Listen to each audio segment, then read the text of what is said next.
Évangile de Jésus-Christ selon saint Marc, chapitre 16, versets 1 à 7. Le sabbat terminé, Marie-Madeleine, Marie, mère de Jacques, et Salomé achetèrent des parfums pour aller embaumer le corps de Jésus. De grand matin, le premier jour de la semaine, elles se rendent au tombeau dès le lever du soleil. Elles se disaient entre elles: qui nous roulera la pierre pour dégager l'entrée du tombeau? Levant les yeux, elles s'aperçoivent qu'on a roulé la pierre qui était pourtant très grande. En entrant dans le tombeau, elles virent assis à droite un jeune homme vêtu de blanc. Elles furent saisies de frayeur, mais il leur dit: ne soyez pas effrayés. Vous cherchez Jésus de Nazareth, le crucifié? Il est ressuscité. Il n'est pas ici. Voici l'endroit où on l'avait déposé. Et maintenant, allez dire à ses disciples et à Pierre: il vous précède en Galilée, là vous le verrez, comme il vous l'a dit. Acclamons la parole de Dieu. Au petit jour, nous pouvons nous représenter ce groupe de femmes qui se dirigent vers le tombeau de Jésus. Le pas est peut-être hésitant. Elles le savent, il faut respecter les rites funéraires. Mais en même temps, elles doivent redouter de revoir le cœur meurtri de Jésus. Une crainte supplémentaire se rajoute, celle de cette pierre trop lourde pour qu'elles puissent la bouger.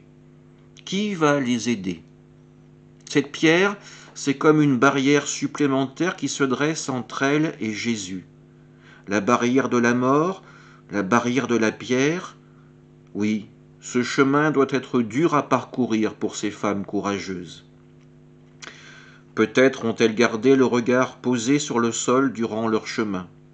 Et là, arrivées devant ce tombeau, elles lèvent les yeux. La pierre a été roulée. La première barrière s'effondre. Une première victoire en ce jour. Les femmes peuvent entrer. Pas de corps. Ce corps à la fois espéré et redouté. Pas de corps, mais une présence.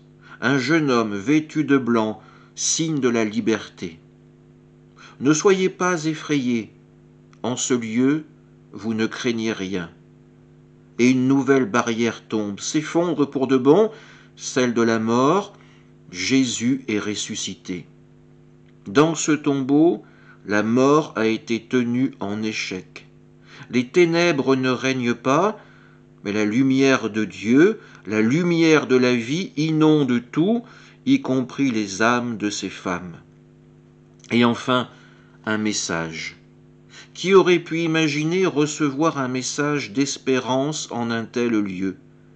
Allez annoncer aux apôtres où retrouver Jésus. Nous sommes venus ensemble assister à cette messe. Bien sûr, nous avions un avantage sur ces femmes. Nous savions que nous allions rencontrer le ressuscité. Mais le message de l'ange nous est aussi adressé. Allez annoncer que le tombeau est vide.